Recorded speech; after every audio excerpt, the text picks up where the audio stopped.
Hello everybody and welcome back here on the Heroes Lounge channel. My name is Samu and I will be joined by the beautiful Transparent tonight. Welcome.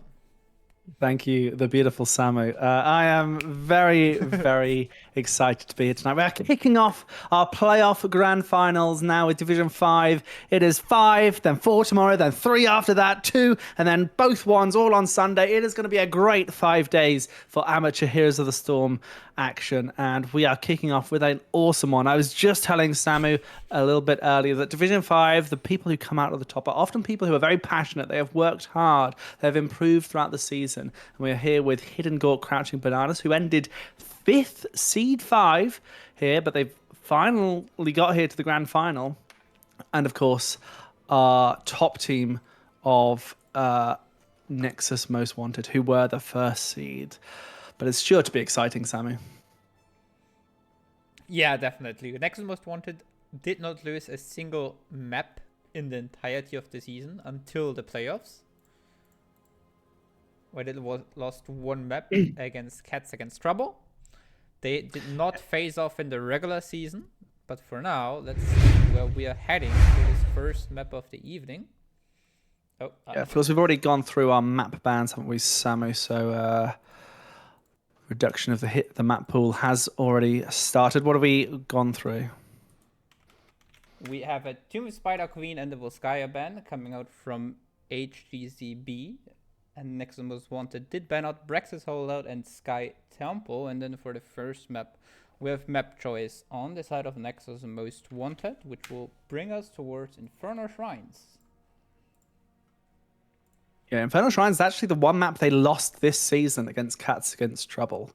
Cats Against Trouble, maybe they found the formula. They banned out Muradin, they banned out Diva, which is a secret little pick from Nexus Most Wanted that is now the worst kept secret of Division 5. I think we will be watching out for that here tonight.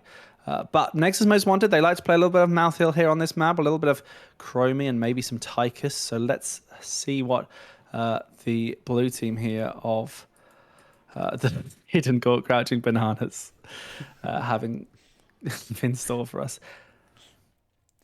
Yeah, Diva definitely a very strong pick on Inferno Shrines to always keep in mind, hey, there's an objective on the map, which is a point, and there's some monkeys spawning around.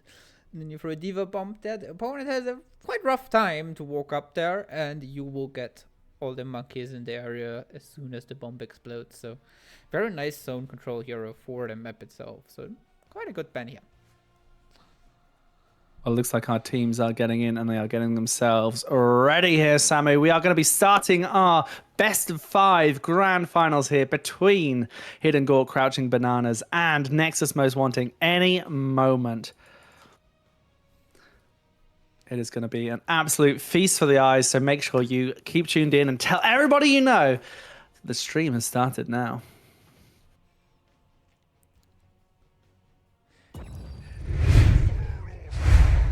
Indeed. Here we go.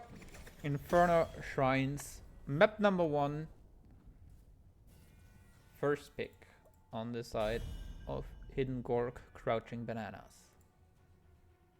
Yeah, so of course, sorry, I've got a little bit of a cough still. I was fairly sick over the Easter weekend, but I'm trying to get through it. But my throat is a little bit scratchy at times. But yes, so they get first pick here on this very important lounge favorite map. And I think we'll wait and see what they have in store for us. But so many teams are banning that Muradin against Nexus Most Wanted. I wonder if that's just because there's a secret that, you know, that they do have such a powerful Muradin player, but it's such an odd hero to be prioritizing. But it's going to be that Anduin, which is a very standard hero that causes a lot of frustration in those lower leagues. And the hacker ban also coming out immediately from Nexus Most Wanted, not hesitating any moment there. So one of the best heroes in the game, even after the recent changes to him, so not too surprised. Yeah, I mean, so he obviously can give you a little bit of global superiority, and they may just be worried about him getting a good pick off here and there. We have seen Nexus Most Wanted pick up Brightwing fairly often, but they've got other healers in their back pocket should they be worried about that. But it's going to be a Johanna ban as well, which is something that Nexus Most Wanted really haven't played much of, only twice this season. So it feels like it's a little bit of a preparation ban here of something spicy that the HGC bananas have got cooked up. Yeah, I mean, Jen is always just a very stable tank with the iron skin. She is very tanky with the condemn and the wave clear she provides. She also helps with the team a lot in rotation, and the blinds are very strong against a lot of different auto attack heroes. She's just a very stable tank. So if you go to any banana shenanigans, betting Johanna is always not too bad. We did see a variant ban from Nexus Most Wanted, who's one of those very nice engage tanks where you just charge in, taunt something, your team follows up, and blow it up. Yeah, and we see that a Nubarak of Lucky Tiger coming out. This is sort of one of their second top tank, actually picked the most here from them. But with that Falstad, which equally is their most played hero, this is turning out to be a very comfortable draft for Nexus Most Wanted. And with this Stukov, is that going to be enough to sort of shake it up? That silence can be so impactful and really put a thorn in the side of the plans. But we're going to see that Muradin come out actually here from the Hidden Gorks. And Tassadar putting a wall down. Well, there we go. A little bit of CC, but very soft CC. That wall, of course, can go down to stop a Nubarak from walking away, but a burrow underneath it is no problemo for a Nubarak. Yeah, but that way you force the burrow from him, and without burrow, Anub is only having half of his stun buttons, which makes it definitely a lot easier to deal with him. And also can buy you time or buy you space against the Cocoon or something. Like if the Cocoon the Muradin and you just zone everyone off and it's just Anub in your face, he's a kind of down. It's kind of rough for him. We shall see as the next bands are coming in with the Vala from Nexus Most Wanted and the Bananas banning out the Rhaegar. Getting rid of that Cleanse and Ancestral combination, which is very strong at keeping people alive, especially into those CC chains. We could see from Muradin stun into Stukov Silence. It's going to be that Decade and there is the Diva. So that sustain maybe given out by Decade while Diva slows the damage. But I like this thought of maybe the Tassadar wall comes out, stops the Diva bomb from getting as far as it would like to from Strider. Or maybe that pilot can't quite find their angle of escape after losing their mech. Have to wait and see what happens there. As Sylvanas, a great pickup here from the side of Hidden Gork. But this final pick for them, it's going to be a Bruiser most likely. We are going to see Leoric. So keeping it simple, not too much CC, but a good bit of wave clear here from the side of the blue team. Yeah, especially into the Diva, Leoric should be fine. Leoric also has the Neil Peasants on level 4, which he can opt into to just one-shot the Shrine minions, which would help in terms of taking control over that. And overall, he's just doing a good job into the Diva, won't be winning her. So we do have the last pick from Nexus Most Wanted, being that Chromie, trying very likely going into loop to punish Stukov not having a cleanse, but also slowing sense. If there's Tassadar, Muradin with a jump, or Stukov inside a slowing sense, they also have a very rough time getting out. So very nice last pick there from Nexus Most Wanted. Yeah, this is very interesting from both sides. Neither side have a cleanse. Both sides fairly weak on CC generally. It's time to get your predictions in, everybody. So, Samu, of course, with these two teams, I love the Leoric Tassadar. You know, you've got so much wall control, but that Nubarak, Falstad, Diva, these are the favorite heroes of Nexus Most Wanted. It's got to be hard to bet against them. Yeah, definitely. And there's also very strong heroes in the map, I think. Like, I feel like with the Diva being on the point, and then you just turn around and have the Falstad on the other side of the map to, you know, soak up all the XP, get the waves pushing in. And then also Chromie, Deckard, Anub, just amazing zone control around the shrine. So would not to be too surprised of Nexus Most Wanted taking the win here. But we also have some nice tools on the other side.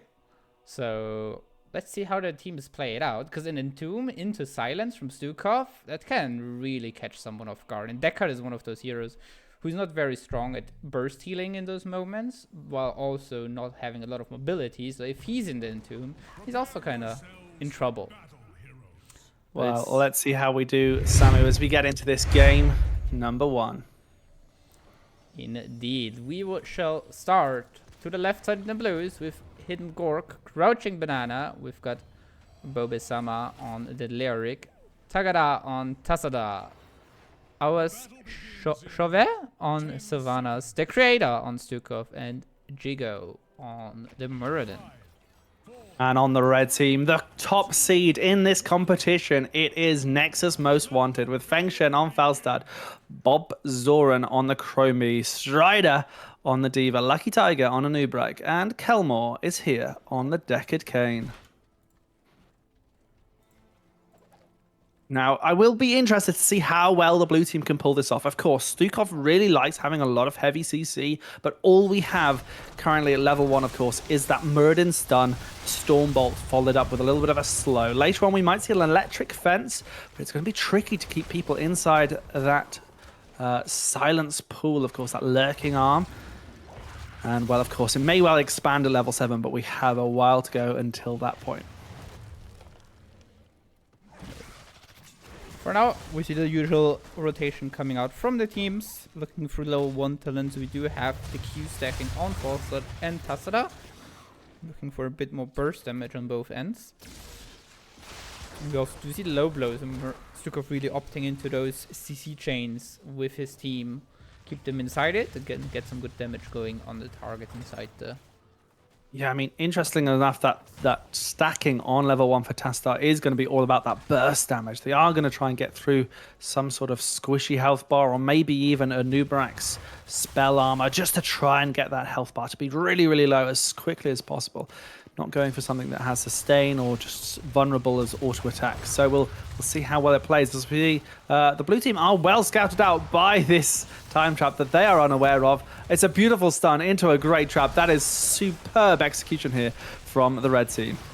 Yeah, very nice zoning, and especially holding the time trap and not immediately using it. So when you need it to secure the point, it is not available. Even in mid lane, a little bit of an engage down to the Lyric as he was able to get the Diva mech, but pays with his life in return. But it's Lyric. He will respawn, right? He does come back, of course, and especially early on, he's going to be coming back right now. And that means they won't be missing much minion XP. Barely anything right now, as we see in the top lane. There's only a little bit left for them to soak up. But both teams are, of course, going for their camps. We do see here on the blue side, it's ours Chov and the creator here. And I'd say Bibu Sakura has said that, but I think my anglicizing of it has made it even worse. Let's see, as the first Shrine is going to spawn in the mid lane. And with both teams picking up the Bruiser cams, there's not a clear advantage for any of them. But for now, Strider, for the Most Wanted, is already clearing out the camp on the top lane to give them a little bit of a nice lead. But in the meantime, we do have 3 men on the bottom? No? Yeah, they were pressuring out, but I'd like to have seen them maybe commit a bit. You know, they've already basically lost this shrine. 10 skulls already gone. Yes, they can arrive, they can take it, but Diva's got a bomb. She's going to be taking at least 10 at some point. And so pushing forward, the red team even going for engage. Falstad flying in very much on the safe side. Bomb used not for the objective, just for zoning away. And Dijo is in a little bit of trouble, but not enough per se. The red team didn't want to chase away from this objective, and they do want to focus on maintaining some sort of early lead. Level 7's now picked up for them. Half the number of minions needed to claim this Arcane Punisher. And we now only see the blue team thinking about stepping forward. Yeah, 30 against 10, but we've got a top camp pushing in favor of Void. Hidden Gork Jigo is jumping out with 200 HP. We'll be fine. Very fortunate. And with a little bit of space is created again, 32 to 24 in terms of minions now on the shrine. But more and more going over towards Nexus Most Wanted, and then we'll pick up the first Punisher with just one more minion. Oh, not just yet, but it is finally claimed. But Bob Zoran in the backline is under pressure, and the blue team able to get themselves a quick little kill as well as getting rid of the Diva mech. This will allow them to basically get a free defense here. Lucky Tiger is coming back, having tapped the well, but this is all about just defending the Punisher. But unfortunately, the red team will get a lot of soak in those off lanes while this is happening. Yeah, and this soak's gonna be quite important, because even though the red team did manage to get the Punisher, they didn't get a lot out of it. So there's not a too big advantage for them in this.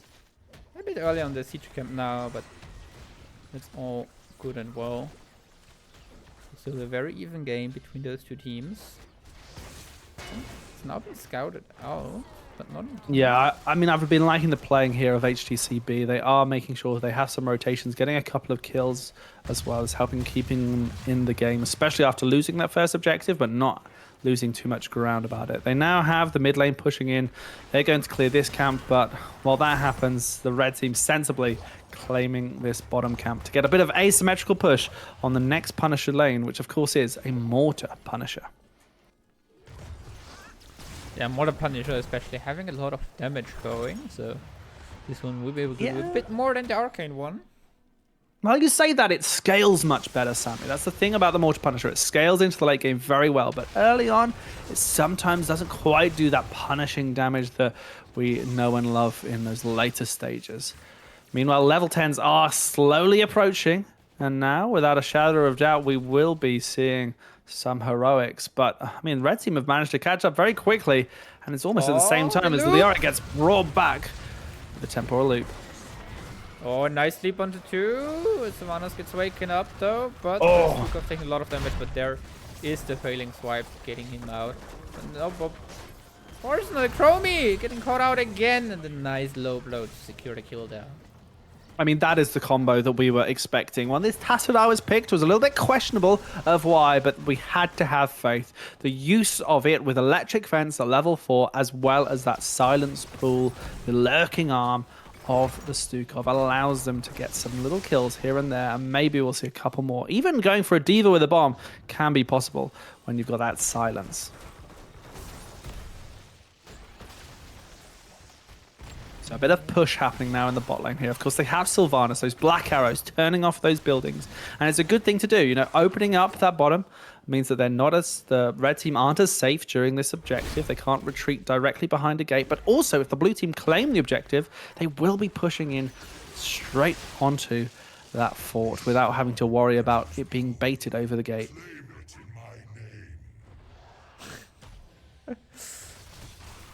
Twitch in the meantime, the pronunciation is ours jaw. Okay, I think. Yeah, as I say, I'm not sure if I'm going to be able to do that properly or if I'm going to British-size it too much. Same. But it's great. If you are supporting one of these two teams in Twitch chat, please do let us know. We love to see some good old cheering, and the teams will love to see it as well when they tune in between games. But right now, the blue team, first on the objective this time, they've got themselves 8. They don't quite have the same pressure, the same presence as the red team, especially once Diva makes it down here. Leoric still cleaning up that top lane. This is a 4 versus 5, and the blue team are in direct retreat as those micro missiles from Strider pushes them away slowly. Yeah, the macro miss is actually quite a lot of damage. And with this top camp now winning for the bananas, we shall see the fort go down, but in return they pay with the Punisher. So good wailing arrow, but great time hap here from Chromie, and a good little cocoon means that Sylvanas wasn't able to get the damage off they wanted. Still though, they're pushing forward. Now out of that cocoon, they're able to find themselves nothing, as Muradin is the one who goes down, and the red team even now claiming the objective. The blue team just not able to find the space that they wanted, even with that camp pushing in the top lane. Yeah, Lyric now also falling. It's a double kill for Nexus Most Wanted. Punisher gets baited over. A bit far on the bait, but will be able to be cleared. Actually, Fawcett was able to save the top 4. Yeah, it's all damage done, and the red team now pushing in bot lane, looking to try and get this fort. They are doing a lot of damage, but it's a great entomb here as Leoric came back. The silence underneath. Anubrak is in a lot of trouble. They're trying to walk away as best they can. Stormbolt lands here from Muradin. They're slowly chasing this Anubrak with a burrow on top of it, but Sama is there to clean it up, to swipe their mace and try and get the last bit of damage. Anubrak inches away from a health potion, but those inches all count, and they do go the long way back to the Hall of Storms. Yeah, the Entomb and then the Task of the Wall to lock it in. Oh, nice interrupt on the Diva mech secures the kill there for HGCB, and with that and the Sylvanas trade, they will be able to get some nice damage going on this bottom fort, but they get flanked by the Fawcett, That's a kill on Tasada, and now the fort is back online. And so, nice gust into the keep towers. We'll be able to secure probably at least one more kill. Yeah, they tried to go for the Chromie there, but I think it definitely was just a little bit of a fruitless effort. I really like the aggressive play here from the blue team, but you do have to know when to stop. You know, sometimes it's okay to just go, right, we have got this fort, we can take this fort manually. And I think they could well have got a bit of a structure advantage here, but sadly, Falstad was really good in coming in on the flank and picking up a couple of kills after a superb Stay One and Listen.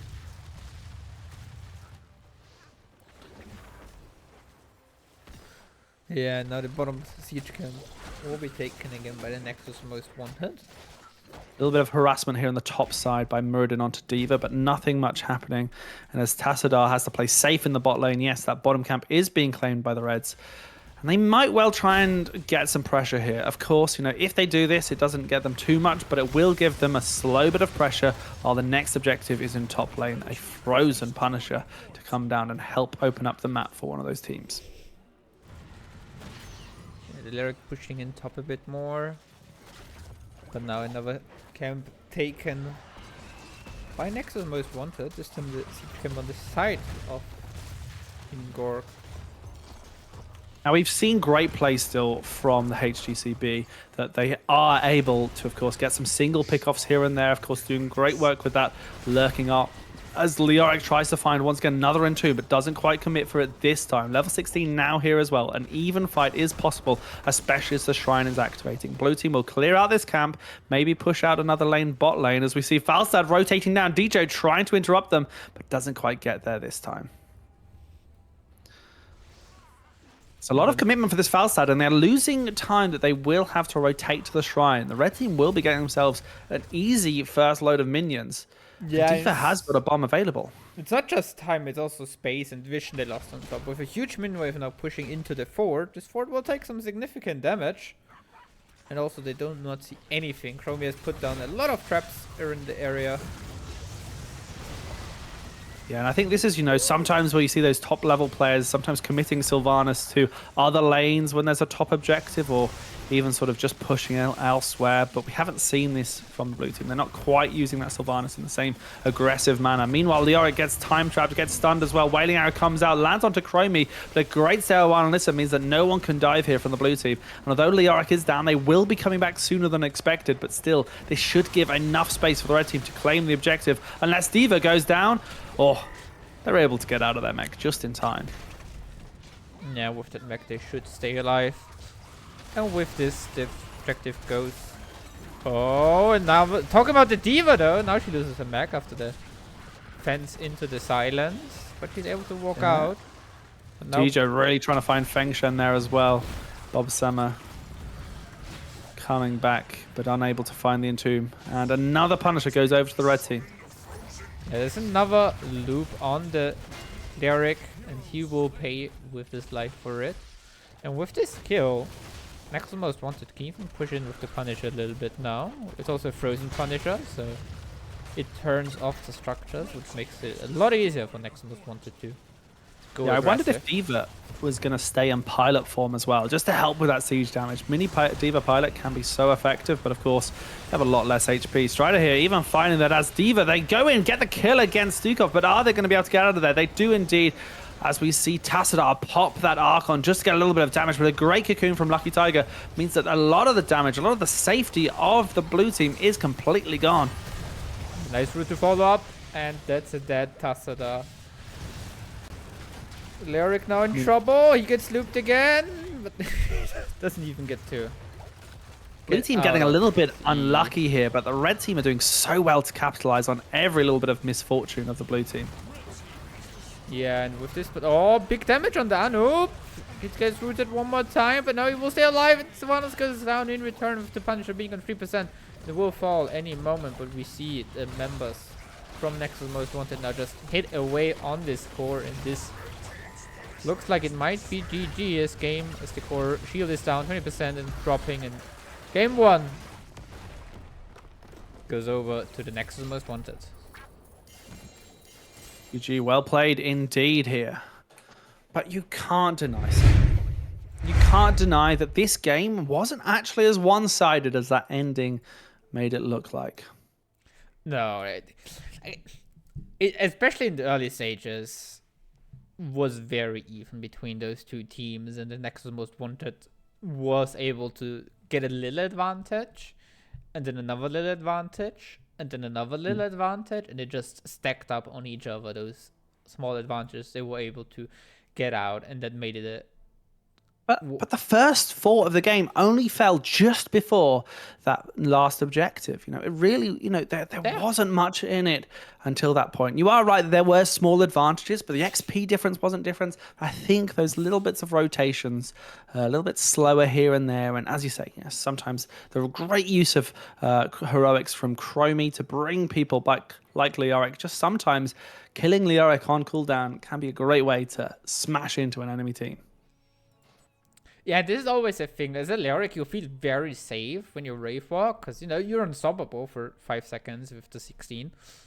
But afterwards, you're not. And that's one of the nice, neat little things you can do with Loop, is to bring back a Leoric in those moments when he's not using his E with that in mind.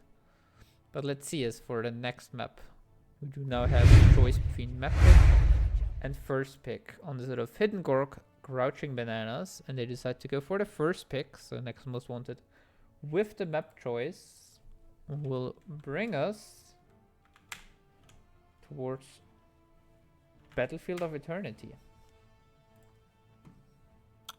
Yeah, Battlefield of Eternity, of course, a much smaller map than Infernal Shrines, and I think that Stukov may be making a return. The Anubarak almost definitely. Falstad has been a real favourite of Nexus Most Wanted, and they may well still play on here just for comfort, but it won't quite get the same value. We did see Falstad get a little bit of extra global value, pushing out those waves, slowing those rotations, forcing them to go elsewhere. Of course, Sylvanas, very high priority on this map for most teams, and I think we may well see the HGCB do that themselves. But it is up to them, Honestly, there's a lot of different heroes here that can be played. I'm not sure if D.Va is still on the cards, but Varian certainly could come back here, especially with the thought of that Stukov once again. Yeah. Battlefield of Eternity is also a very nice map for Li Ming, so that's a nice combo with the Varian, with the taunt into Ming combo to blow up targets. That's a thing to look at. I'm also personally a big fan of Hanzo. I'm not sure if any of the teams plays it that much. I think it's the less seen hero in Div 5. But Vala, Q build, it's a juicy one for this map. And so is Greymane or Reyna. But let's see how the draft goes. So you can't play heroes that begin in H in Division 5. Those are the rules, Sammy. No Hogger, no Hanzo, no Hammer. Maybe sometimes a Hammer. Them's the rules. Them's the breaks. If you're trying to think of other heroes beginning in H. I was about to say there's surely another hero which begins with H. But for now, we're going to see the Endin ban making its return, and so does the Dehaka ban. I have a quick little Google on my Actually, phone no, there's here. not. It's Hanzo and Toga. See, no heroes beginning in H are allowed in Division 5. It's the rules. It's the rules. But yeah, Johanna Varen, again the bans. So no change up there in the first ban rotation. It leaves D.Va open and a few other picks though, which had some nice impact in this first game. For now, let's see. Hidden Gork, Crouching Bananas. With I wonder if first pick. it's going to be Vala, and I wondered how much priority we might see on a Nubarak here. Obviously, Next Most Wanted used it to great effect, and we might see it just picked up by Hidden Gork, Crouching Banana. Just to sort of deny pick it and also have it as a little bit of a surprise flex almost. But we're going to see Li Ming and Rhaegar come out, and Li Ming for Nexus Most Wanted is their second most played hero after Falstad. Yeah. No surprises so far, I would say, from both teams. Rhaegar, not the best, I would say, on BOE. I think there's other healers which can get you more value, but Rhaegar helps out with camp clear and wave clear. So it's always a nice thing to be seen. But he's got to be careful when he's biting in, because there's going to be a Garrosh on the other side. In Gork crouching bananas, picking that up together with the Stukov again. Yeah, I wonder if this is sort of to say, look, we want to ban out a tank. Maybe we're going to ban out the Anubrak. Anubrak can be very effective against Garrosh simply because they are able to stun, have a bit of unstoppable as well. Just get out of places. Muradin, of course, not quite as safe, but equally still has tools to deal with it. And it is going to be a Anubrak ban. But will that Diva return? That is the other question. I'm also very surprised we see Lyric ban coming out from Nexus Most Wanted. Lyric is one of those heroes. Yes, he is quite tanky, but he also quite often struggles into Liming crafts, which just poke him down and then kill him, get a free reset for Liming. But for now, we're going to see Diva picked up again from Nexus Most Wanted and Fostered as well. So they really are getting their comfort heroes instead of Nexus Most Wanted here. Yeah, they're letting them get away with everything. And this is one of those things that sometimes going to grand finals, you know who you're playing. You know exactly sort of what's going to happen. You've seen so much of their hero pool throughout the whole season that sometimes it's good to have a bit of preparation. And it feels like here that maybe Hidden Gork, Crouching Banana are going in with their own idea of how they want to play. They don't care about what Nexus Most Wanted want to do. They say, look, you play whatever heroes you feel comfortable with. We're going to play our comfort, and we're just going to see who is better. And we have Chen and Jaina to round off the composition here. I love the Chen. The Jaina's equally some great burst, but doesn't quite have that range. We're going to have to see how well it deals, especially when there's an ETC who can mosh pit. And there aren't too many interrupts on the side of the blue team.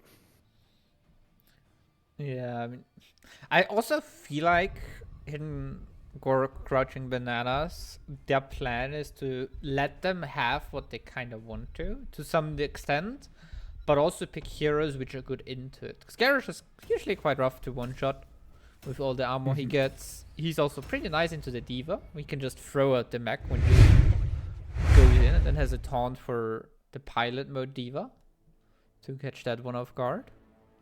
I think the biggest thing here that we've got to watch out for is, as per usual with the Valor composition, is the Valor. If Valor is able to get a consistent amount of damage, just putting ETC at a dangerous level of HP so that Jaina might be able to finish them off, they will be winning this game. They can equally do the same thing to Diva, but will they be given that space? Will they catch too many orbs? Let's see as we get into game number 2 here of this Division 5 Grand Final. We shall see. As to the left side in the blues, it's Hidden Gork Crouching Bananas. Bobesama on the Chen. Our Shove on the Jaina. Takada on the Vala. Jigo on Garrosh. And the Creator on the Stukov. And over on the red team, we do, of course, have Nexus Most Wanted with Bob Soren on that Li Ming, Fengshen on the Falstad, Kelmore on the Grey Mate? No, that's a Rhaegar Mate. And Lucky Tiger on ETC. And of course, Strider once again on that Diva. It's a dog. Like I'm dog blind. All dogs are beautiful. As Ming's getting the first structure damage going already with the first full combo. This is why they had to change Li Ming's missiles to only do 50% damage against structures. For this exact reason, essentially. You often see also on this map Li Ming just going top and being like, hey, I'm just gonna poke your towers, don't mind me.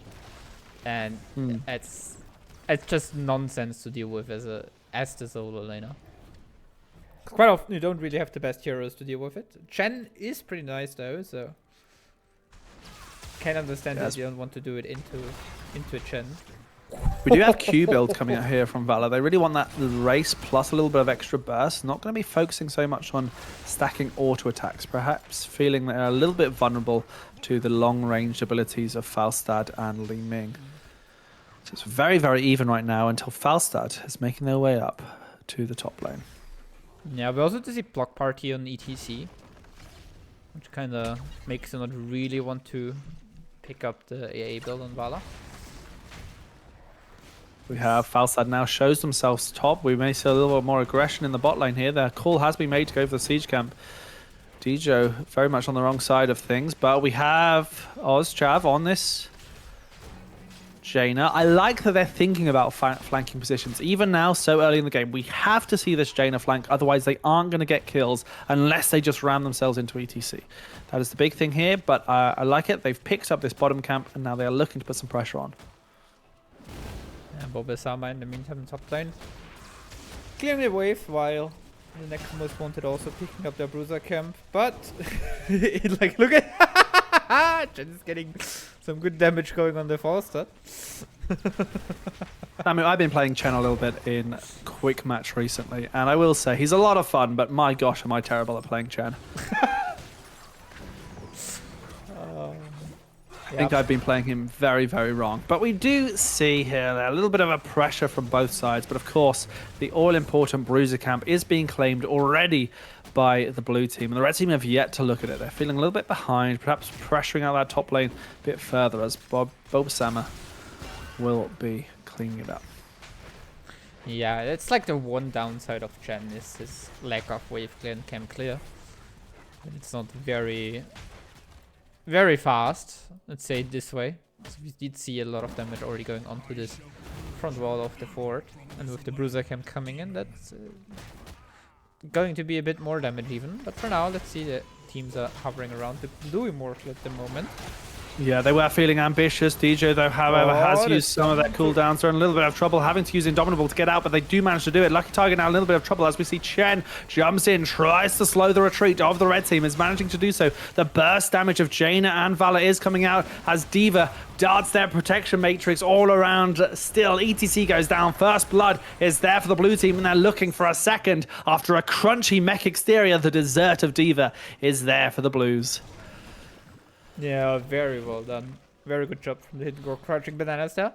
And there's like one of the beauties of Chen on the of Garrosh and Chen on this map. I think it's just so much space for Chen to go in, dive, and create the space.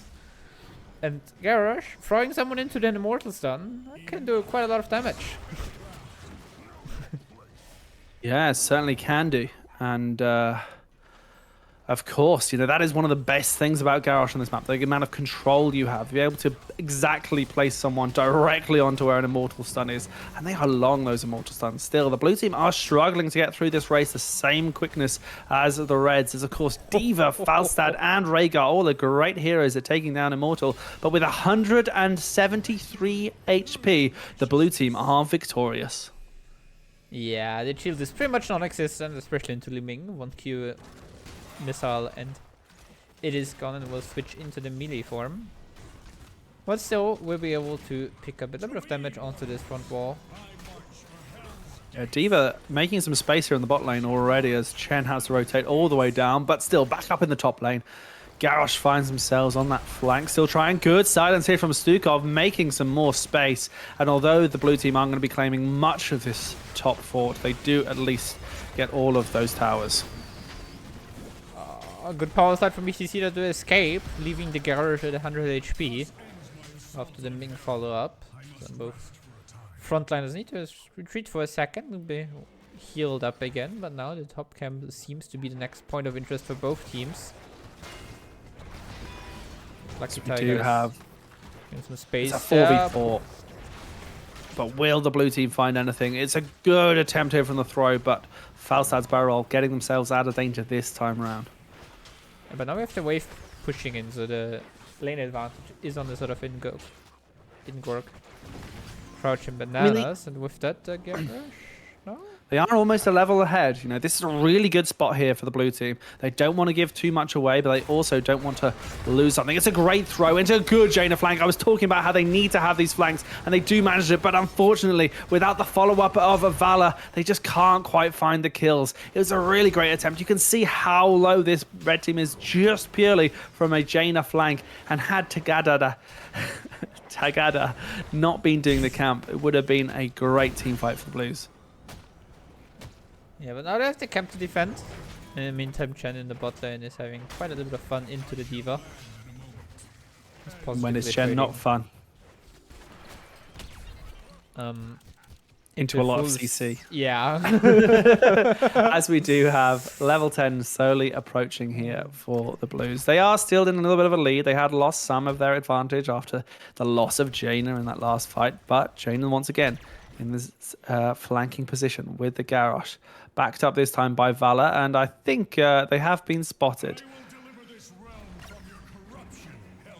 Still, red team going for the bruiser camp. Blue team going straight for this Immortal, and already before the level 10 even gets close for the red team, the blue team forces that harmed halftime show. Yeah, we do see a auto attack fostered, by the way. It's not going for the spell armor reduction on level 7. Which is quite nice combo with Li Ming.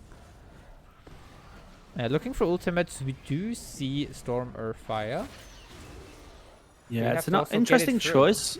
A lot of people like Cake these days, but it does mean that you can get straight onto those squishy targets on the backline and do a lot of damage. However, it can be interrupted if they're unfortunate. But as they use it after using the buffer, it cleanses that completely. But D.Va's bomb is huge. It's going to blow up Jaina. It's going to blow up a lot of Valor. And although Chen is trying their best, it's a solo mosh on the Chen.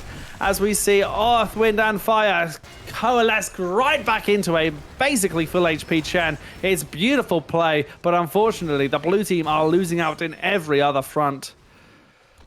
Yeah, that's 3 resets for Li Ming, and with that, she will be able to now get going some race. And in the meantime, we also have Nexus Most Wanted with a Bruiser Camp in the top lane, able to get some good damage on the fort, while the Bruiser Camp on the bottom from hidden Gork, crouching bananas, was also getting good damage on the fort and is now cleared off.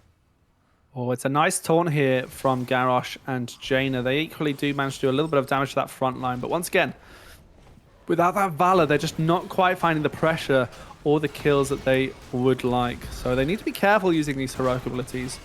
As we do see them push in finally. They are going for this confirmation to try and get this objective once again. The race is on. D.Va is here to try and negate some damage, but this time it goes over to the Reds, but not without a casualty of Rhaegar.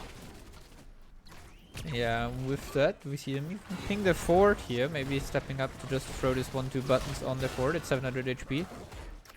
But now there's 4 heroes from the side of Nexus Most Wanted, so they do not have the space.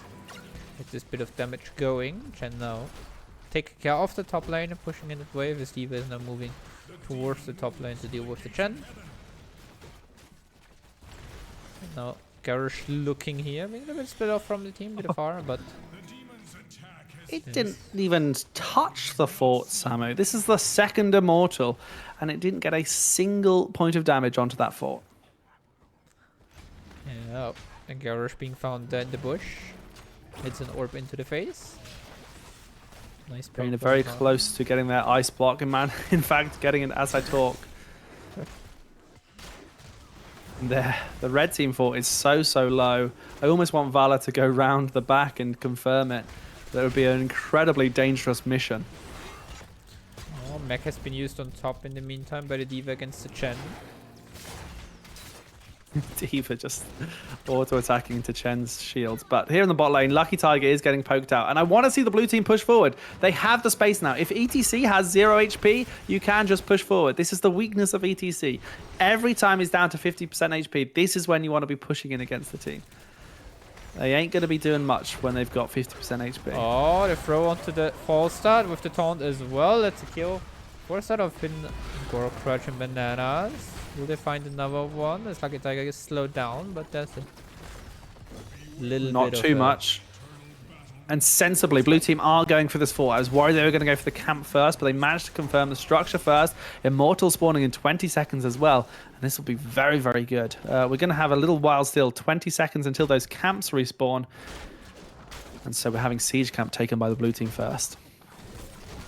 Yeah, I also think you're not really supposed to go for the Bruiser Camp now. Just want to secure the race at the moment. But we see Chen being in a little bit of trouble maybe as ETC was walking up there, but no. Chen's falling back. Fawcett flew in as well. But Chen is going to be fine. Oh, Valor in a lot of trouble. Great peel here from Garrosh, even using the into the fray to get them out. But Stukov instead is going to be in a lot of trouble. 70 big HP. Taunt!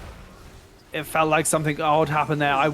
Flailing Swipe maybe got interrupted a little bit as we see Chen get into the back line. But it's a really good mosh pit. Solo mosh onto the Chen, forcing them to not able to get their heroic ability up. And another kill from Li Ming just means that the red team are starting to walk away with this one. Once again, it's a very well battled game, but these late game teamfights just go the way of Nexus Most Wanted. Yeah, very good job there from them. There's Stukov being No ally toss being left for Stukov after Vala already got ally thrown, so being punished for the positioning there.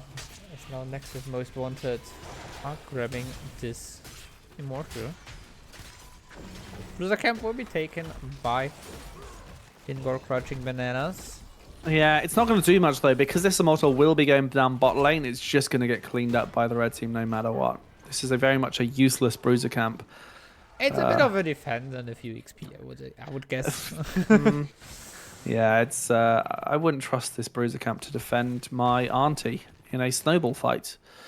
And my auntie is very good at snowball fights. But as we have this Immortal taking care of that camp, the red team now will be looking to try and take their first fort, either here in this bot lane or D.Va struggling with the Chen in the top lane.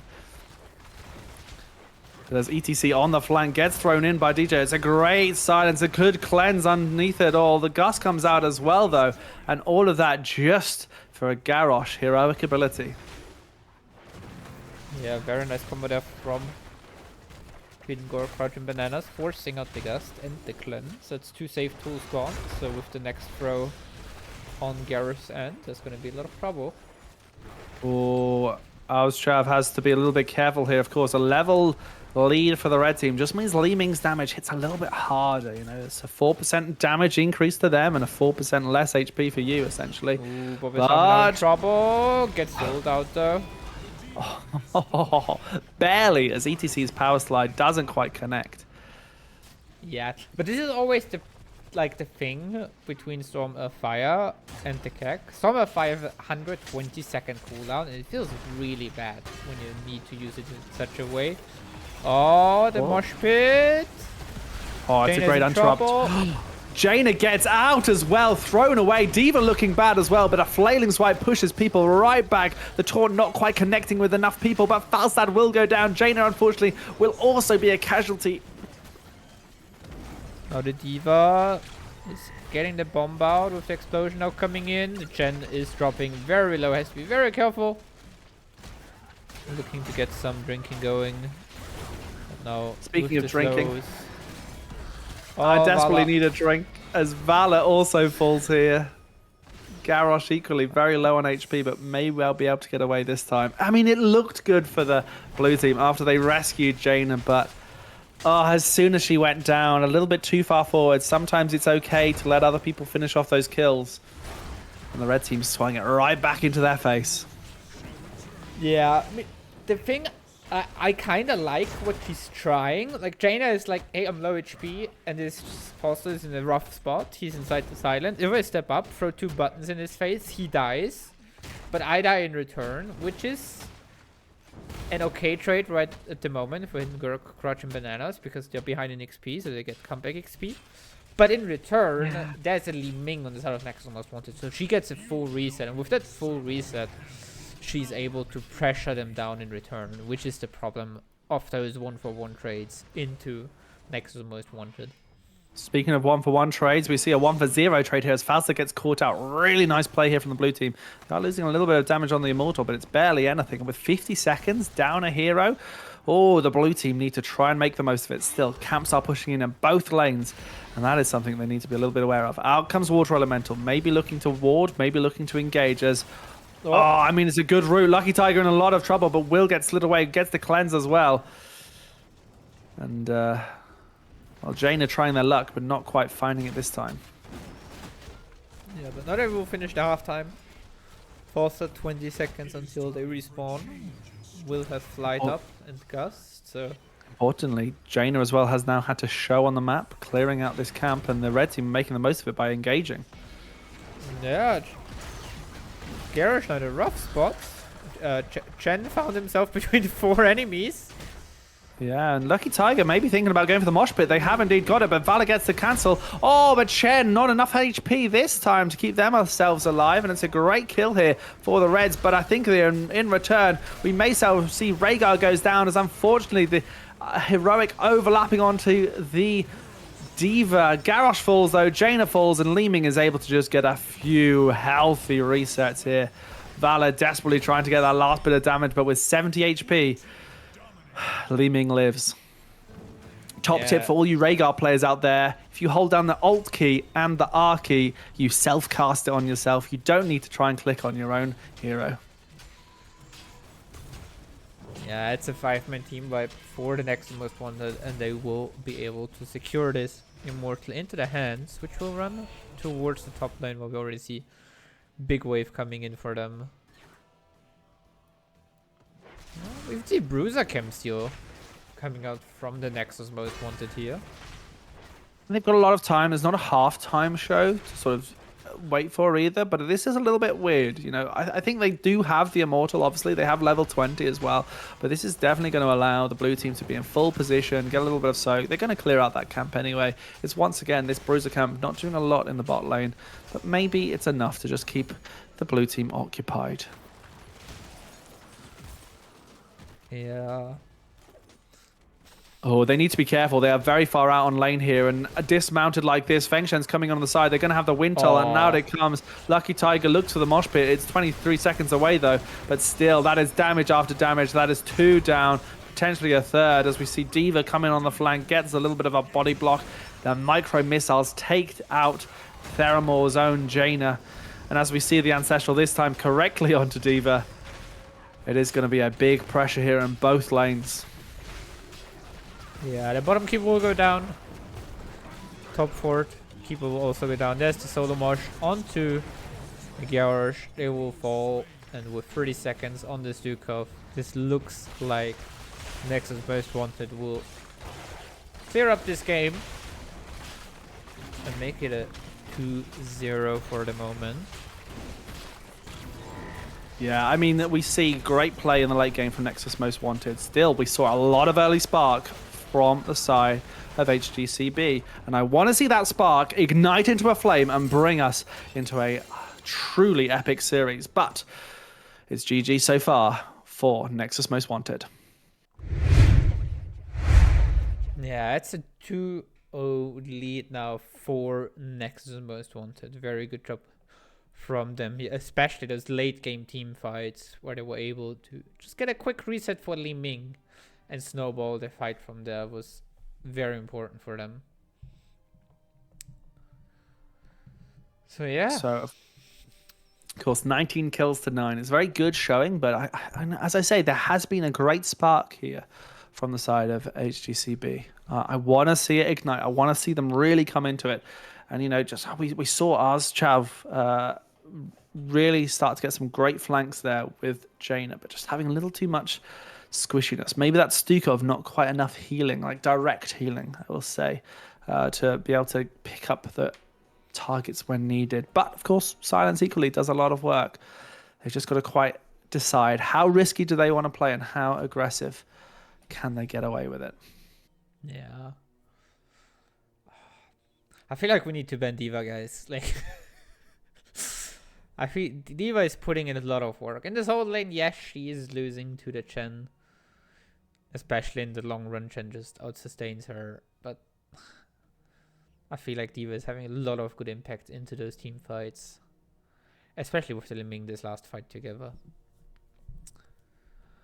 Let's see which map we're going to as the next time. We do have a choice between map pick and first pick on the side of Hidden Gork, Crouch, and Bananas. They decide to go for first pick again, so Nexus Most Wanted with the map choice.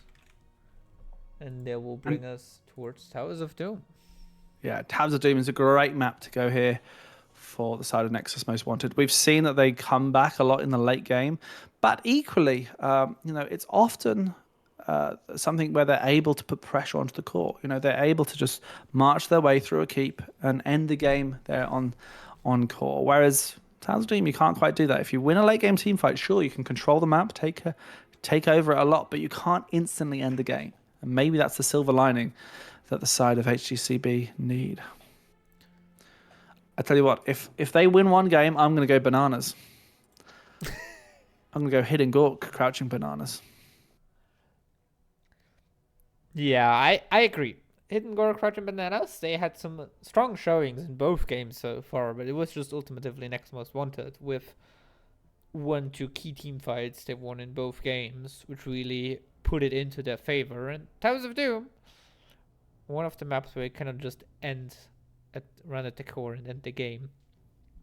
It's much more map control play where you want to control the bottom bell tower, you want to control the area there, you want to get the pumpkins in and pressure the core with that, and get some other sort of value on the map in the meantime. So Towers of Doom really the map where I think Hidden Gork, Crouching Bananas can make the comeback into the series, and maybe start the reverse sweep here. Yeah, I mean, I'm just going to have a little look at the heroes that they've had in the past. They've played a lot of Johanna. They haven't pulled it out this time. They played a lot of Varian. That's been consistently banned out. And of course, that the hack could get banned out every single time. We've not seen that Oriel. We've seen the Stukov twice. And I want to see maybe move away from the Stukov. It feels like, yes, he's getting them kills here and there, but it's not quite the X factor that they need to really take a game off. Still, maybe a return of the Sylvanas. Had some great wailing arrows as well, and I think it fills that niche of Stukov's silence as well. So maybe we'll see some good healers and that Sylvanas make some pressure here. Let's see as we get into the draft for game number 3 of our grand final of Heroes Lounge Division 5. Yeah, I feel like so far Nexus Most Wanted has done a very good job at punishing the Stukov for not having a cleanse.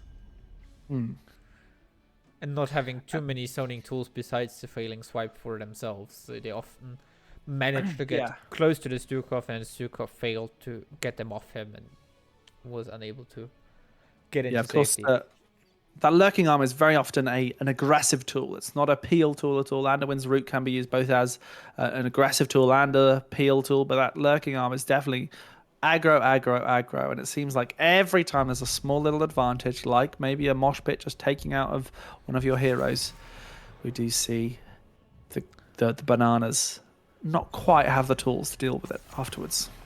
Yeah, but the bananas are going bananas and changing up the drafts for now with the Falsehood ban instead of Anduin, and Xbox Wanted sticking to the Darker Bender, sadly for me. They would have enjoyed some dinosaur action. Rar.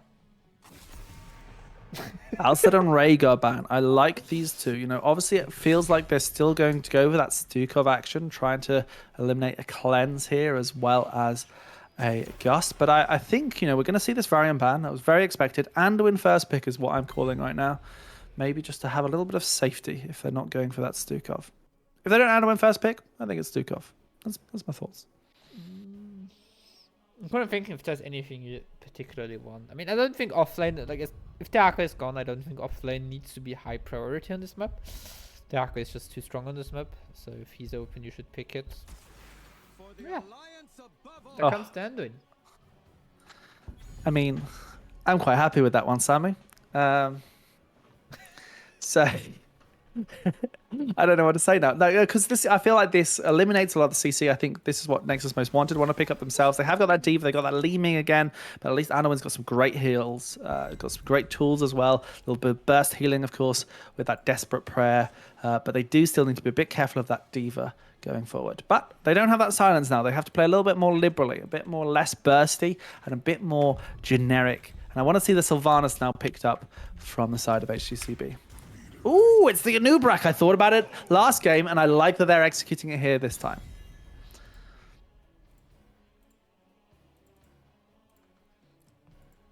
Yeah, and they pick up the Blaze with it as well. Just overall, amazing offlaner, has wave clear, is tanky, is hard to kill, gets away every time, has a bunker for the team, has an amazing stun button.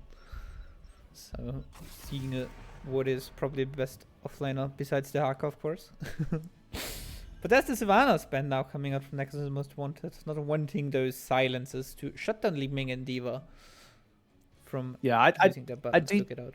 I do think the Sylvanas should have been drafted instead of the Blaze. I think the Blaze is like very much like, oh, we just want to bank something. We don't want to show too much of our last picks. Maybe they got some special stuff, but I think that Sylvanas could have been really good, especially even with the Anubarak.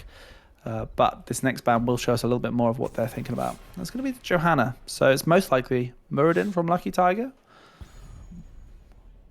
Oh, yeah. Muradin this time being left open. I mean, they still do have ETC. Did as well. I mean, I say Muradin all this time. It's just they've had Muradin banned out against them 12 times. Oh, but there we come! There's got to be something about this Muradin that makes it banned. Tychus is an interesting second pickup. I think this is just Feng Shen's comfort after Falstad. It doesn't necessarily put a lot of pressure onto Blaze and Anub'arak. Reyna is an interesting pickup, and one that I really do like myself in an odd way. I think Reyna's like slightly underrated. Doesn't do flashy things, but can just do the basics really, really well. Yeah, and especially with a hero like Blaze together, Blaze very good at zoning and creating the space for the Reyna. And then that is the X factor.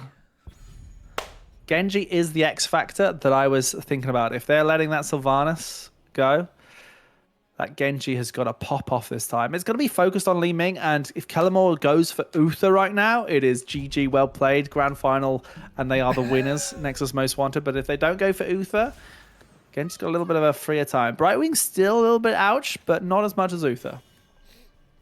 Yeah, Brightwing with those polymorphs into the Genji definitely can be very annoying, but in return, only as a cleanse every 120 seconds. No, wait. What's the cleanse called on Brightwing? It's long. It's big long, but they get cooldown reduction 5 seconds per AA. If they go for it. But yeah, I mean, she still has some tools against the Genji, especially looking at the map for the D.Va as well. So when Genji decides it's his time to pressure the D.Va out from the top lane and help out the Blaze a little bit, the Brightwing can quickly heal up. But the issue I think in the team fights is if Genji gets the stun on Li Ming and is able to hit his buttons, Brightwing has a very rough time healing her up. Like, yes, there are 2 blink heals and there's a Z, but the Z needs 2 seconds to connect, and the blink heal is also not the highest amount of healing. But we shall see.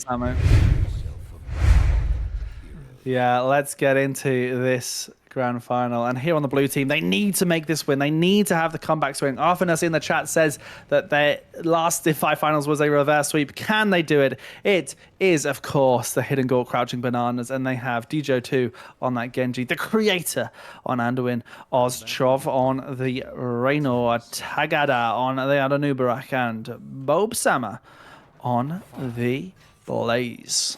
And to the right side in the reds, trying to close out the series, it's Nexus Most Wanted with Strider on the D.Va for the 3rd time in a row. Feng Shen on Tychus, Bob Thorson on Li Ming, like a tiger on the Muradin, and Kellamore on the Brightwing. So we got Beetle build, and most importantly, ace in the hole here from Reyna. So just trying to get a little bit more damage when people are slowed, rooted, or stunned. And well, they can do that fairly effectively with some of the talents here from Anub'arak, but Genji already finding a little bit of trouble here as that polymorph stops them from going in just yet. Yeah, also I think they're probably a little bit of slow themselves, which is always nice for Genji to get close to people, get close and personal. Oh, Lucky Tiger finds themselves rooted here as well, and as the teleport comes out onto the wrong target, they are able to get away, but fortunately, Muradin's second wind, of course, will kick in and heal them up nice and quickly. Yeah, Muradin currently having still too much HP, I think, for Nexus Most Wanted to really get the kill off, but a nice little kill on the Mekta in the mid lane, and Strider now on the D.Va. Now, we are seeing a sad thing here of Nexus Most Wanted being so good at getting onto these camps very quickly. Oh, blue team not quite able to find it early, and they have to just get out of here. There's nothing for them here, and they didn't start their own camp. That needs to be a little bit swift, a little bit cleaner executed if they wanted to pull it off. I used to say with my team, there's no point going for invades. It never quite worked out. It's too much risk reward, and we're seeing the blue team finding the weakness of that decision here. Yeah, going for invades like this is always can be a little bit of a coin toss. It's very important to know when is your team's power spike, when is the opponent's team power spike. With a little rotation on the map towards the mid lane happening, as the Blaze needs to be a bit careful. Yeah, this camp has really allowed the red team to go do whatever they want, and body block Blaze is the answer. A really good use here of their active ability at level 1 just to get the movement speed to get around the big dwarf.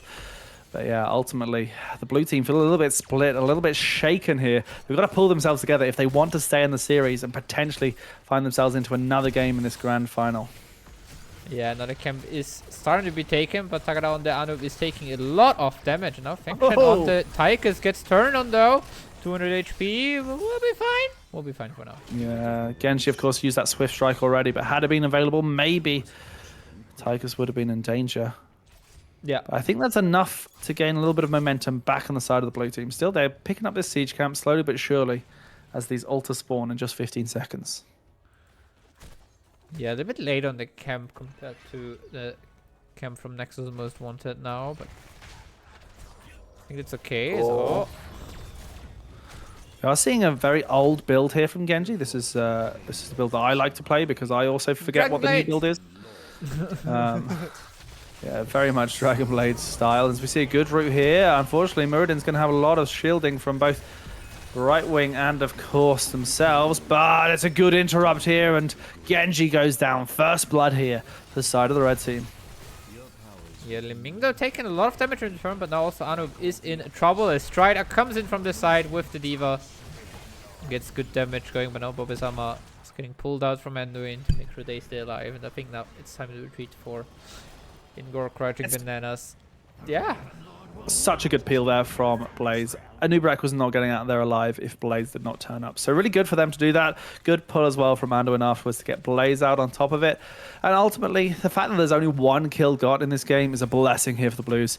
They've got some work to do, but I'm sure they've got some way of doing it as we see. Oh, Diva here has to use their bomb. Can Genji find the swift strike they need? Not this time. Yeah, but it's always good to just force out the bomb so Diva does not have this additional safety tool the next time for a gank or maybe even a team fight or something like that. I'd love to see Genji head to the north side of this map a little bit more, you know, try and put some pressure onto that Diva. Really make sure they're not safe while Blaze goes for those rotations, because here in the bot lane, Tychus and Li Ming ain't getting a lot of siege damage done. Oh, but now we just see the engage on bottom from the Blaze. Yeah, not quite finding anything this time though, Sammy. Yeah, and with that the camp will be cleared, but Diva in return was able to get a nice little advantage on the map going for the Nexus Most Wanted in terms of XP. Still, camp now cleared out. There's nothing yet to do on the map. 25 seconds until that siege camp. I really want to see Genji pushing themselves away. They can't find something here. They just found a Stormbolt instead and a Polymorph. And although they still have the protected, they are now in grave danger. Oh, it's a good attempt here to go onto Feng Shen, but I don't think Genji's got the tools to be able to punish it. Yeah, I wanna calm down a little bit there, you know. Get healed up by the Anduin. If they wanted to play this siege style against the red team, they should have just picked Sergeant Hammer. Samu, I'm saying that. As we see, it's a good attempt here onto the Anubrak, but they will have the burrow out. Blue team trying to find their way back in as Bobizama doesn't quite connect that Blaze Stun once again. A little bit iffy there. Maybe finding the nerves. Genji looking on the side now. Finally, we're going to have a little bit of a flank happening. Stuns happening, but there's not quite a target here for Genji to annihilate. Oh, Merlin taking a lot of damage. Gets the TP from the right wing, but Genji took a lot of damage in turn, and now Blaze is also sound and drop very low. Genji now gets the reset though onto the Ming mech, the Diva mech. Yeah, they will get that indeed, and they aren't too far behind in XP. However, they do need to be a little bit careful. They are falling low, and the Creator is struggling to keep all of that healing up. Oh, Feng Shen finds the Genji. Unfortunately, protected. I don't know what happened there. Cancelled early, question mark? I think he used trade, which interrupts it. Okay. Now the Reyna is getting run down. Diva got the charge up and will be able to secure the kill. It's a double kill for Nexus Most Wanted, and they are now able to steal away the siege camp there. Both teams running on fumes essentially at the end of that team fight, but in those cases it's generally the simpler composition that wins out, and the simpler composition here is Tychus Li Ming. They are just able to hit whatever's in front of them and make something happen. Meanwhile, Genji is struggling to find it all. We do have Haymaker taken here by the Muradin, and they have made they have put it in all chat to make sure everyone knows about it. They're making some haze. Yeah, which is quite surprising for me, because so far it feels like the main problem for... the Diva is getting caught out a little bit, taking a lot of damage. Will be able to get back into the mech, and is charging away now. Our explosion was used, but in return, Nexus Most Wanted again some good damage going on the bottom, able to secure the wall. And now the pumpkins will... Oh, they got distracted by Beetle. Yeah, really good job here by Nexus Most Wanted to pressure out that bot lane, and a little bit of a slower rotation from the blue team means that the red team were able to get away without being punished whatsoever. Still, we do have Light Bomb, as you say, Cocoon. This may well be game changers here for the side of the blue team. The heroics on the side of the red team, not quite as effective. Blink heal, micro missiles don't quite make the big splash. Oh, I don't use this either. Get slowed down. Oh, that's a huge Light Bomb. Light Bomb. Not able to secure a kill immediately though, but the Cocoon onto Murden in the back, who is not able to support his team. Odin has been used now. They've got to be so careful with that haymaker potential. And the Nubrak goes down, but Genji gets a reset. Maybe they can find another one as Lucky Tiger is falling low, but unfortunately that Reyna is right back in that back line. Lucky Tiger equally on 300 HP, but Genji just not able to have that reset here this time round. And as the objective spawns up, this is not looking good for the blue team. We're going to be losing a third member of their team, potentially even a fourth, as Blaze equally perishes to the Tychus. And the call's being made to go for the bell tower here. It's not a bad call at all. It does give a little bit of time to the Blues, but this is going to allow them to potentially get 10 shots straight onto that blue team core. Yeah, I also think, like, even if you get, like, even if you do not get the middle altar, as long as you hold the bottom bell tower, I think it is still a good trade for you, because you want to have control over this. You want to make it especially rough for the opponents to get to bottom. The Arena tried to go to the altar for a solve, but was caught out there. Yeah, and we're starting to see a little bit of desperation seep in here for the blue team. I think this is sometimes a big weakness that we can all have in Heroes Lounge, is when you are losing, when you are behind, you start to get a bit desperate, making plays that you think are necessary when they're not quite. You can give away things, especially here on Towers of Doom. You can come back with just 1 HP, but you have to be alive and you have to not get haymakered. I think it's just rattled the cage of the blue team. They need to shore up. They need to be confident in themselves. But this is potentially the last game if they lose this. And there's a great opportunity here from... Anuk goes down to the Ming. Disintegrate. 100 HP there on the Anduin as he was barely able to escape the laser. Yeah, I mean, sometimes it involves doing something different as well, Sammy. The blue team need to swap things up. They can't keep Genji in this bot lane. They need to really punish that D.Va as much as they can. They need to just say, look, let's go with that D.Va. Let's put pressure elsewhere. Yes, we've got Reyna. We can just sit bot lane. We can try and clear out as many sappers as we can. But you can't afford to push yourselves too far forward and get haymaker like that every single time. Yeah, next Zappa camp coming in for the bottom, but in the meantime, Gork, crouching bananas, was able to get some nice damage going. We'll be able to even retake this bottom bell tower. Yeah, and I want them to rotate away. I don't want them to care about that Zappa camp. They need to make sure they're up here in time. Level 16 is so close for the red team. It may well be already here, but a Light Bomb Genji combo onto some sort of squishy backline, they may well find themselves a team fight, especially as Li Ming is channeling that objective. Bomb Stammer just can't quite find a break this time, and Light Bomb doesn't quite connect. Meanwhile, Cocoon comes out. Bunker is superb for Blaze, but they are on so little HP when they come out of there as D.Va tries to finish them off. They are able to get away with that jet propulsion, but the rest of the blue team may not be so lucky. Lucky Tiger desperately trying to stop them, and will haymaker whoever they can find. Oh, and they don't even need to. Reyna falls. Another 4 points will be going on to the blue team core, putting them down to a measly 7. And this boss looks oh so tasty for them. Yeah, we're getting into a position where the boss will start to threaten Hidden Gork. Crouching bananas. But for now, next to Most Wanted, they want to assert dominance again over the bot lane. They want to get the control back over this bell tower. Yeah, I mean, so often when we cast Towers of Doom, it is all about, oh, don't worry about boss, you know, don't think too much about boss. Boss is the throw pit, but you're 2 levels ahead. They are on 7 HP. Boss right now will put them down to essentially lethal, no matter what in the next objective. But still, you know, the next one is... It's 3 shrines. It's still a potential lethal, and especially as Blaze gets knocked far out of position. Polymorph as well. There isn't bunker available. It is a kill here, and we are just seeing the glory lap here of Nexus Most Wanted. They are going for Reyna as well. The disintegrate gets them, and they just take this bell tower.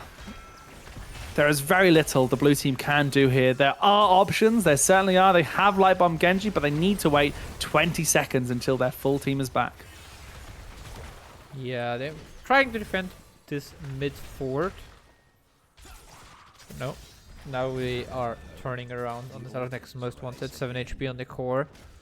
The altars are spawning. It's triple altar phase, and 2 altars are enough for Nexus Most Wanted to close out this game.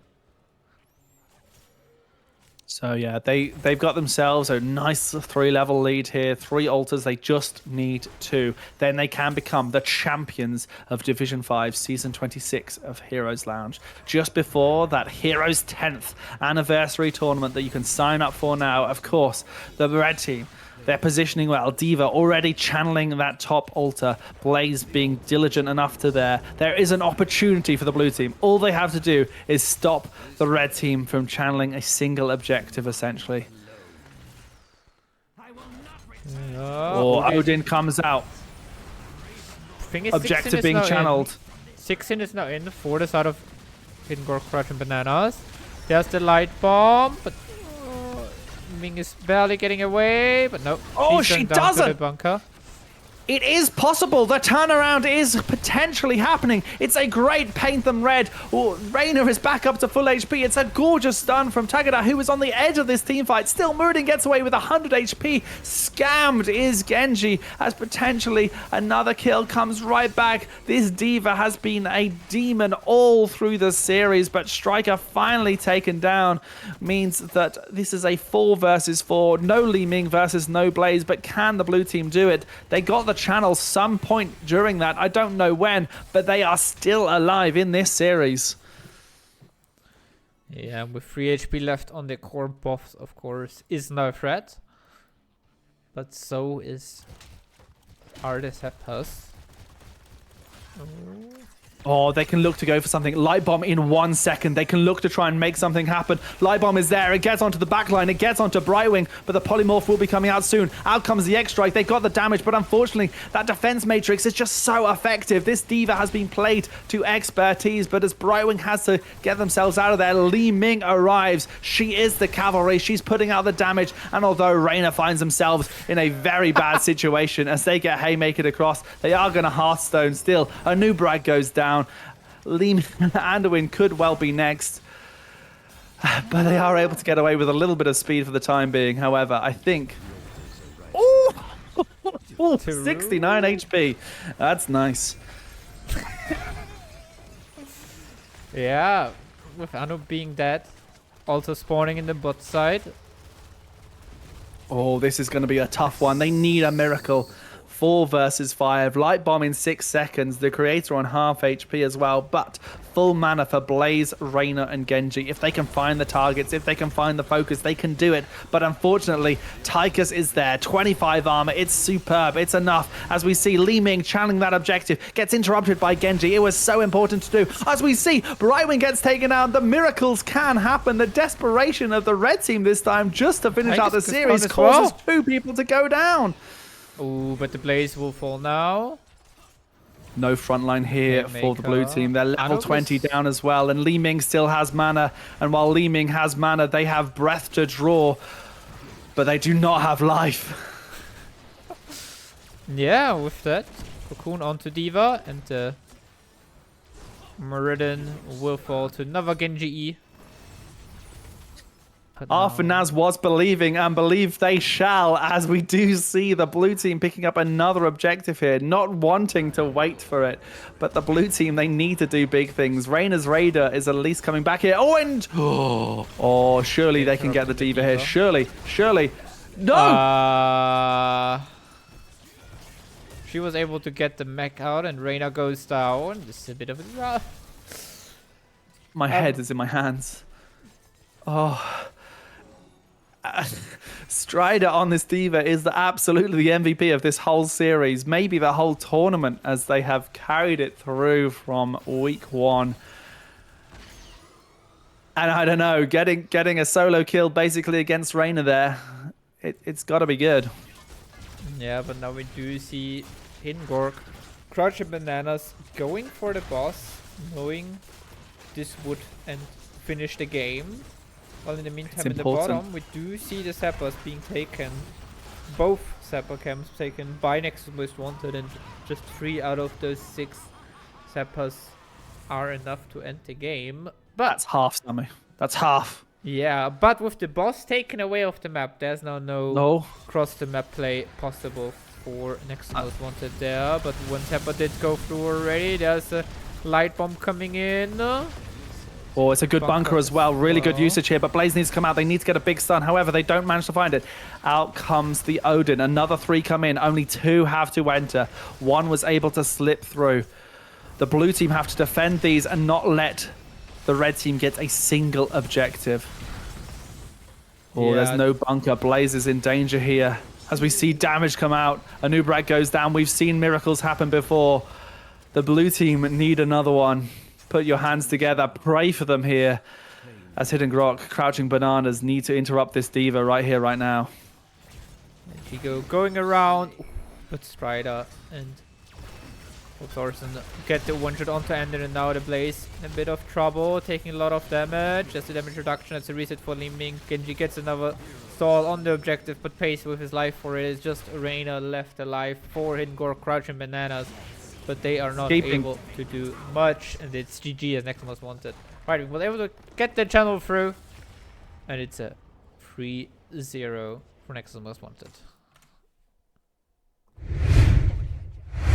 Congratulations to our champions, Nexus Most Wanted, keeping calm in the face of endless fights from the Blues. They were so hard fighting for it, trying to make sure they could stay in the game, but unfortunately, it just took one channel there, making sure that no one could quite get through to always interrupt Right Wing without losing their life. GG, well played, and they are now our champions of Division 5 here for Season 26 of Heroes Lounge.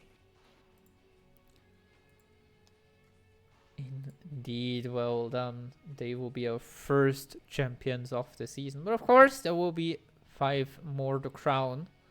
So make sure you are here for the rest of the evenings of this week. Yes, of course, we have Division 4 Grand Finals tomorrow, starting an hour earlier, in fact, actually. We also have Division 3 on final Friday, Division 2 Saturday, Division 1 starting 3 p.m. Sunday for our Division 1 lower and then a Division 1 upper finals, all to be our grand climax of Season 26, bringing us into touching distance of our 10th anniversary special tournament. You can sign up for the 10th anniversary tournament. It's open for everybody, of course. It's going to be a little sleek month tournament for everybody to get involved in. I think it's also quite important to mention that during that time, there will be no active season. So the season 27 will wait for another month until the Heroes 10th is over. Yeah, if you want to play in Heroes Lounge, make sure you're signed up for the 10th anniversary. It's going to be a little bit of a mishmash. It's still going to be normal games. You're going to be competing for some grand final days, of course, for the Heroes 10th anniversary. But without further ado, let's talk about Season 26 as we have our champions in with us, the Nexus Most Wanted. Welcome and congratulations for our champions. Well, thank you. Thank you. Thanks. Congratulations. You Appreciate it. Yeah. made it through so many weeks without a game lost. You lost one game in the whole shaboodle, the whole thing. You dropped one game, and you came in here with style and panache. And it's a quick 3-0, but it wasn't without flaws. I think, that last game, we were hoping for a reverse sweep, maybe, from Hidden Gork. They did very, very well, but you are our champions. No. I think we came in more with nerves, at least on my end, and definitely the enemy team played very well. We were kind of, I think Kelmore said it right, where we were kind of waiting, especially on the last map, where it's like, oh come on, can we end this? And then all of a sudden it was like, oh, we started losing a couple of team fights because they started playing even better, right? Yeah. Okay. Then we got our heads back in the game. Yeah. Well, sometimes it does feel like that at the end of a Towers of Doom game. You just want it to be over, and you're just trying desperately to do anything, but you can just be a little bit calm and wait for the perfect opportunity. I'll just do my little lounge board bit. But as we say, congratulations to you. Of course, you will be getting yourselves a season 26 token of victory sent to you guys at some thank point. I'll try and make sure the person in charge does sort that out for you. Of course, big thank you to all our moderators and casters who have cast Division 5 games and done all the sub registration. Of course, big thank you to Eric's, who was there today adminning and who has helpfully made sure that everyone gets notifications, and of course making sure that we organize this grand final today. But yeah, once again, thank you to Hidden Gork, Crouching Bananas, our runners up, but congratulations to you, the Nexus Most Wanted, for being our winners. Thank you very much. Yeah, Thank you. Yeah, what's amazing. I mean, Yeah, as every season, you guys put on such a great show, and the moderators and everyone, whoever's in charge of everything, always puts on a great show. Yeah, I mean, Sammy, do you have a few questions here for our champions at all? Yeah, I mean, you guys did not lose a single map in the regular season and lost one map in the playoffs. How was the feeling going in, besides of being a bit nervous, maybe? At least personally for myself, we were kind of saying, oh, let's, I'm sure we can finish this quick. But as we lost, like the previous one map, the previous match, we were all like, okay, let's not get, too cocky about this. I think Kelmore was saying this, right? Yep. I mean, you guys did show a lot of patience. Those first two games definitely were a little bit back and forth at times, but you were slowly winning. Sammy talked about how you were essentially grinding them down, getting small advantages here and there. It wasn't big and splashy until the very end, where honestly, you just sort of marched onto core after some late game team fights. And I thought that was some incredible core calling. Who is the person who says, let's go, let's hit the core, let's end this game? I think we need to give some hands here for Busy, because he's our shot caller. Yeah, I think throughout the season, definitely it's been Busy who's been the summation of a game is how many advantages can you gather to your side, right? And by the end of the match, you march to the core because you have all the cards in your hand, right? I think Busy throughout the season has been good at identifying our strengths as a team and being able to use that to get these winning cards on our side. Of course, you guys had a little bit of a team change here. You were previously in Division 4, you had some team changes, and then have come back here in Division 5. Were you sort of bringing some of the expertise you picked up with your old Division 4 teammates here in this season? I think, yeah, well, I think Bob for sure wasn't on the team last season, but he's a founding member, and I extended a hand to him, and he was so gracious as to accept it. And I've been playing with Busy. I've played with Busy on and off for the last year, and I was like, hey, this player's really good. And then we gathered Fang because Fang, and Fang's a nice player, and he's also really good. So we were like, okay, this has the makings of a good team. Let's see how it all gels together. Yeah, Fang is great at playing Falstad and Tychus. That's what I've heard. And reacting. I've barely been allowed to play anything else, to be fair. Are you going to add a third hero to that roster next season, Fang? I mean, I can't quite remember what season it was, but there was a season where I was the what was it, the player with the most heroes played in a season in Division 7 way back when, or 6, I can't quite remember, but I think this has been my least different heroes played season so far. Next season you may be allowed to play Sylvanas one game. Yeah. Yes.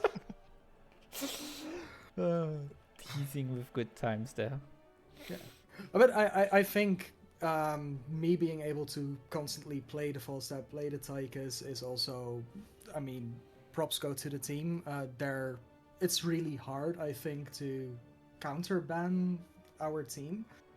We've seen it in the past where they try to ban Busy's heroes. We've seen it where they tried to ban my heroes. We've seen where, well, Diva was banned often. Ming as well, yeah. Ming, but it's hard to counterban 5 people with comfort picks in the end.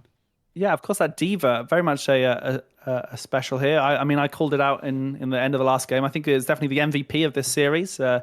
Some great sort of defense matrices throughout that last game, especially as some I'll take solo getting kills MVP as over well. Bob playing Li Ming. Compliment any day. No. But I used to play a lot of Diva before her rework, back when she wasn't very good at all. Then she got a rework, and then she got a few nerfs, right? Mm-hmm. And then recently, like, what was it, a year ago or something, 6 months, less than a year ago, she recently got some buffs, and I was like, oh, it's back on the menu. Looks like Diva's back on the menu. Well, Samu, do you have any further questions here for our champions? Not from my side. Well, I'm all out of questions. Well, you guys did superbly today. It was incredible to see such great teamwork. Even from minute one, when you took that first camp on Infernal Shrines, you guys were playing so excellently. Just patience with time traps and stuns and all-out teamwork. Definitely deserved champions of Division 5 here for Season 26. Are there any shout-outs you'd like to make before we head off for the day? Me personally, I'd like to thank, of course, the rest of the team for their commitment and dealing with me throughout the season. And I'd like, of course, the opponents as well. They played really well. There were a fair amount of team fights where it was just, we got lucky with certain, random abilities that hit one other players and wound up getting a kill. Then, no, it's called skill. It's called skill. Yeah, that's right. And then I'd like to thank you guys, of course, for hosting the Heroes Lounge and all of those volunteer hours that I'm sure are given. Apart from that, I don't know if anybody else has. Yeah, I mean, it's always great to see everyone playing, of course, in Heroes Lounge. It's great to see that after how many seasons? 26 seasons. It's still going strong. 5 divisions with plenty of teams. I think it's amazing that even long after the real competitive scene died, we can still do this and have a lot of fun and make friends along the way. It's just amazing. You say it's long after. It's been 7 years, basically. About 6.5 now. That's crazy. Don't even say that. HGC. 2018 is not that far. Yeah. 5 years since the last Hero. Yeah. Yeah, it's. I looked it up the other day. It's scary, but yeah. I mean, thank you, everyone. Of course, to the players. It's very important. The league doesn't happen without you guys, and thank you for, of course, your kind words here at the end. But we're looking forward to our Division 4 Grand Finals tomorrow. We hope everyone will tune in for that, and of course, get yourself signed up for the Heroes 10th Anniversary Tournament for a whole month of May of fun times.